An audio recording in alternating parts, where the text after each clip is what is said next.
Yo, this the On the Arm Network. We got Queen Prophet in the building, fresh off vacay. Yes. Man. It's good. Vacay, work. What's up? Good, Thank you so much for having me. Nah, Gucci, man. What's your house? How was your vacation? It was amazing. It was a lot of work. You know, I can't say it was necessarily 100% a vacation, but it was amazing. I got to get a lot of stuff done, so I'm really thankful, man. I can't lie. I'm super thankful. Like, I'm beyond blessed, so it was cool. Yeah, man. So you're a brand manager. Yes. Who are some of your clients?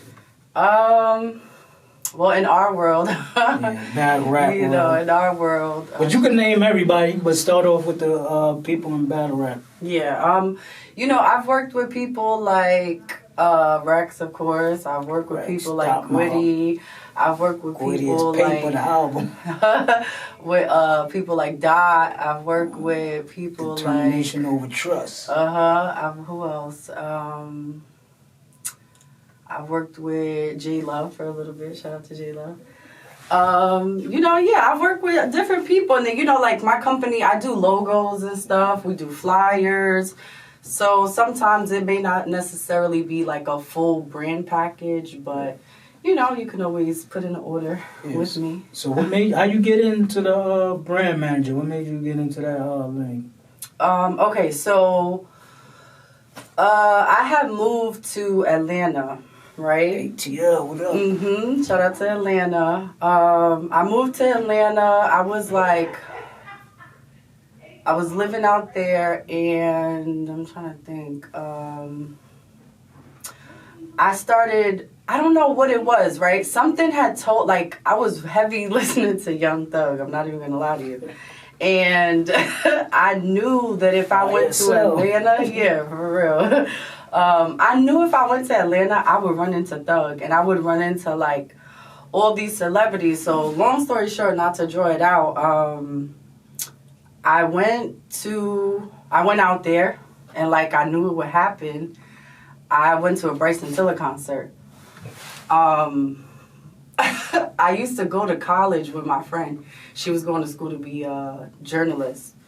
And one day her professor was like telling us this story about how this guy, like, he blitzed the NFL news tent.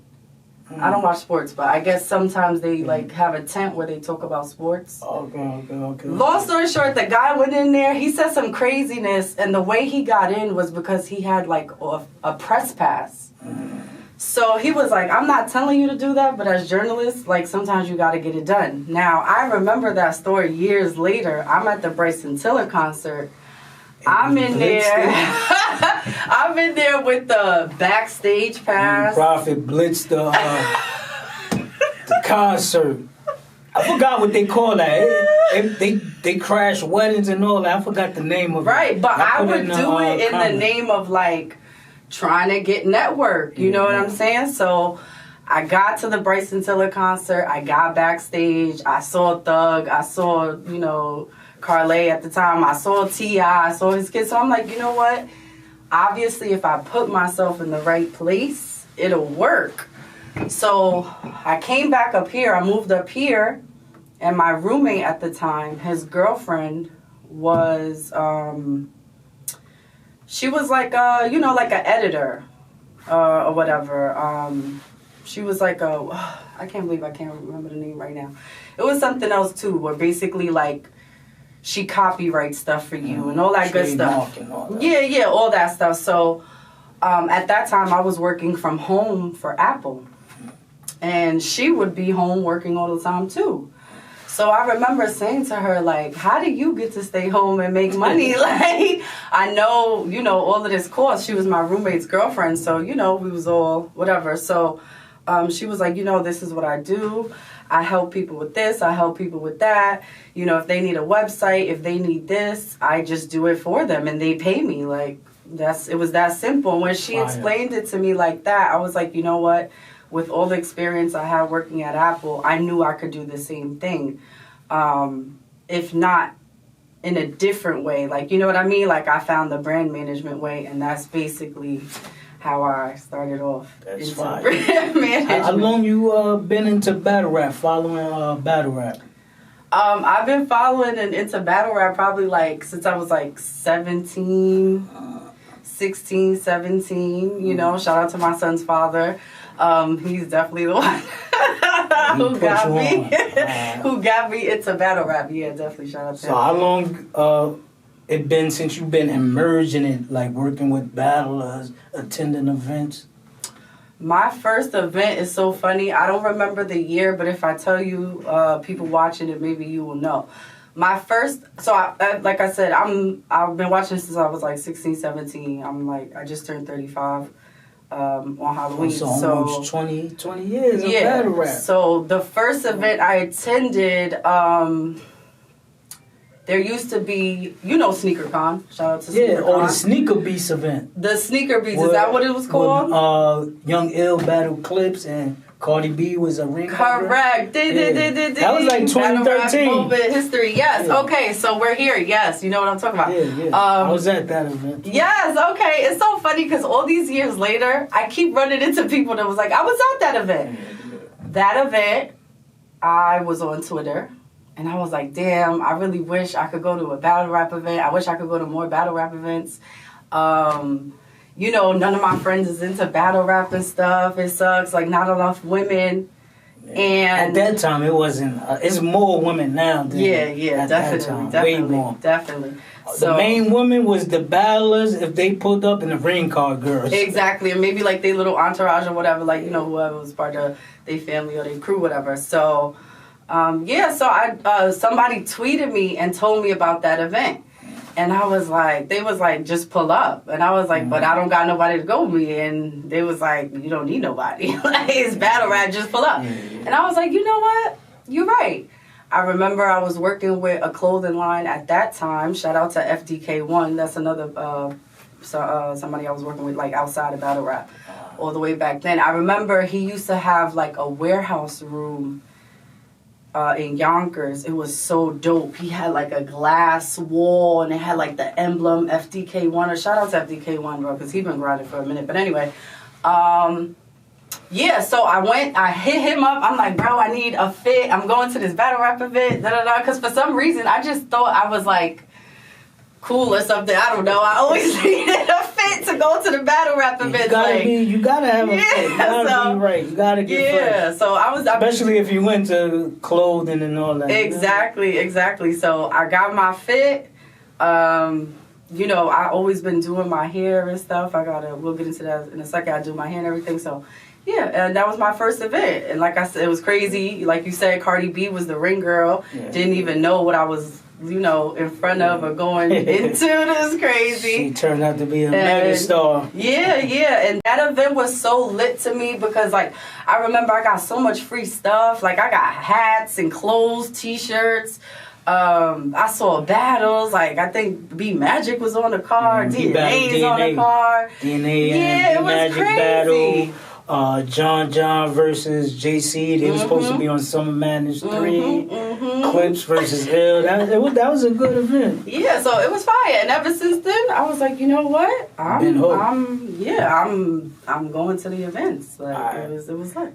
I hit you up early in the week, and I told you I seen the Angry Fan Live. Gwitty was on there, and Qua, he worked with Wing, I believe. So some point in the interview, he told Angry Fan he didn't appreciate something, and it was involving you, but I didn't know it was you until Angry Fan, I guess he recollected his door. He's like, oh, you talking about Queen Prophet? He's like, yo, I couldn't let you just over-talk to her and shout on her. I wasn't taking her side. So what's the dynamic with that? Because I didn't see the live where you and him was going back and forth. The dynamic is really just, you know, how it comes down to people doing business in battle rap. Like, you know what I mean? Battle rap, as we all know, is a male-dominated sport.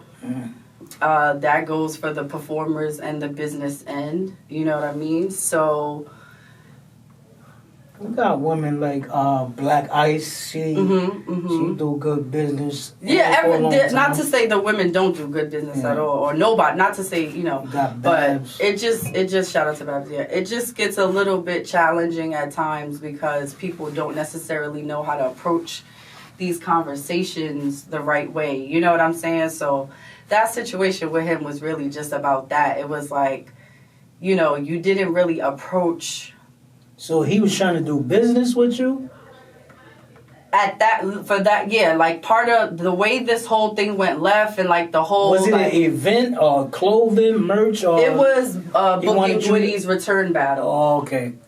So it was booking Gwitty's return battle, after he... And so he went through you to book it? He was asking me for like a certain amount of money towards booking the battle. Oh, he wanted you to...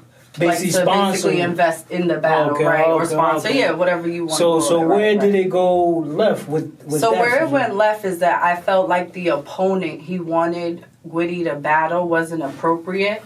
You know what I'm saying? Can you say who the opponent was? It was K Walker. It was K Walker. And shout out to K Walker because I love K Walker. Shout out to K Walker. Yep. It has nothing to do with that. It just has to do with like the trajectory of the battle. You know what I'm saying? Yeah. I think a lot of times, because battle rappers don't have like a situation where certain artists have like, right? Like, so an artist could get signed to a label and they'll know how much albums they sold or how many streams they had, whatever you want to, put it as. The battle rappers, it's very hard for them to understand their analytics, right? And Gwitty to me is a perfect example of that, where Gwitty will have an opportunity to maximize on something, whether it's him, right, and his booking fee, or the overall venue, the overall league, right? And they'll try to, like, maneuver around that, right? Like, they'll try to maneuver around the fact that if you're booking Gwitty's come home battle, that looks good on you, that looks good on the league, that looks good on the door, that looks good on pay-per-views. So, I just told him, like, I was like, I don't think that's the right opponent. I don't mind giving you the money. I don't mind doing the investment. But I think we need to get someone else. Okay, and then that's how it went to twerk. I mean, right. That's kind of, that's why it's funny, because, like, I'm kind of like the catalyst if you think about it. But in my mind, I'm like, Twerk was also not the right opponent, because I knew from the beginning. No, because I knew Twerk wasn't going to show up. Like, and it had nothing to do. It had nothing to do with any. It had nothing to do with that. And so you thought he was just going to not show up, right? Because we gotta, right. I do this for a living, right? Like, I've worked with Gwitty for a while now. So I don't mean to cut you. Who you thought Gwitty opponent should have been on the? That's a good question. I don't even, because he ended up battling Ed Will. Did you have any part in that or no? No. I don't have. So after the K Walker situation, it went left. Right. When I said that, basically, he hung up on me. It was no words after that, and then it was just like. So how y'all get on live with Angry Fan? How did? What the same, like, I was in the room, and then he pulled you up. He pulled me up. Yeah. And then he pulled him up. He was already on the. Oh, he was already. And then y'all just started going at it. Well, like he said, I was trying to speak because I wasn't even gonna go that route. Like, I'm a lady. Like, I'm a woman first. I respect men before anything. You know what I'm saying? I have an older brother. Like, no. So, he just wouldn't let me say anything, and it was like, the first couple times somebody disrespects you, I could turn the other cheek. Like, God has done amazing things. Like, I don't need to really be reactive, but it was just like, I think around like the 7th or 8th fat bitch, I think he said, or something along those. Like, he just kept saying it, like, oh, this stupid fat bitch, this fat bitch, this. And I'm like, damn, he got like one more of those before I'm gonna have to, like. Sound like Red Fox and Harlem Nights. I ain't gonna be too many more motherfuckers. Yeah, like, why we have to keep, like, speaking like that? Because you could have just let me speak my piece, because that's all I was gonna speak about. Like, is stop talking all this money talk if you was asking me for, like, change for battles. You know what I'm saying? Okay. Now I see where it kind of went. Yeah, like, and then when I asked him, this is this is what bothered me the most. When I said to him, how much are you going to pay Gwitty if that's what you need? he was like, well, I'm going to take care of Gwitty on the back end because... I said, no, absolutely not. That doesn't even make sense. So he also mentioned the shirt you did, and he was saying half of the opponents he didn't battle. And Gwitty, he's a very vocal and opinionated person. He was trying to play a PC, but he kind of eventually co-signed. He's like, yeah, I didn't battle half the people on the shirt. Tell me about the shirt, because I give you an E for effort, because most people get locked up. People forget about them, don't care about them. We're not even going to go into that. Yeah, so you get it E for effort, and it was thoughtful. I'm so glad you brought that up, because first of all, that was a mock-up. Okay. Like, that was a mock-up. Like, you know what's interesting? And you know what? This is something we could go through publicly. When you have a company and you employ people and you have graphics orders coming in and you're trying to, you know, mold a battle rapper, you know what I'm saying? A lot of times there's things that you're going to do that you're going to make mistakes on, right? And it's interesting because Gwitty knows that. He knows that was like a mock-up. And the reason that happened like that is because, of course, I kept asking him, yo, give me a list. Like, yo, we're going to have to sit down. Yeah, give me a list. He would not give me the list. So when I sat down with my team... So you think he didn't really care about you doing the shirt? Because I don't it's not that he don't care, but you know what it is? You know, and you may know how it is, or anyone out there who works with battle rappers may know how it is. It's challenging at times to get them to see the finished product and a vision until it's done. So a lot of times, and you know, shout out to Gwitty because he lets me try things. He lets me, you know, try to show him, right? Like, okay, Gwitty, this is what I want to do. Oh, you know, you should have shirts, and it should look like this, and it's on the back. It should have a list of the people you battle. I need the list. He don't want to do it, so sometimes I gotta pull the trigger. Like, oh, all right, so you're not gonna do it. This is what I'm gonna put out. So to show you, then people are like, yo, I want the shirt. I want the shirt, and I'm like showing him, like, now look, I can't sell the shirt because I don't have an accurate list. Came out. I haven't even printed them out. Oh wow. But once again, because... So how did Quad know about this shirt? Because I posted it. I'm advertising it. Excuse me. It's called marketing, right? It's called branding, right? It's called trying things. But unfortunately, because you're not looking at it from a standpoint... First of all, you shouldn't even said that. You should have hit my phone like, yo, Queen, I know we have our differences, but that shirt you made, it don't got the accurate... Boom, you know, if you really gonna sell... But no, of course not. You go on the air and say stupid shit like that. But shout out to you and shout out to everybody because that's how it goes in battle rap. Yo, Prophet, give them. I appreciate you pulling up. Give them your info before we get out of here. Yes, definitely. You know, you guys can follow me at the Oracle Queen Prophet. If you search Queen Prophet on anything or the Oracle Queen Prophet on anything, I'm definitely going to pop up. Shout out to Rex. Follow Grand Champion Rex on Instagram. Follow all things Rex on Instagram. Follow Grand Champion Rex, Lemonade. What up, man? Shout out to you, because shout out to the girls from Batty Rap pulling up. Go to the BattyRapShow.com. Just purchase the season. This is one of the most amazing things I've ever seen happen in female battle rap. And we definitely want to keep it going. So shout out to them. Like I said, it's the Oracle Queen Prophet on everything. And yeah. Deuces.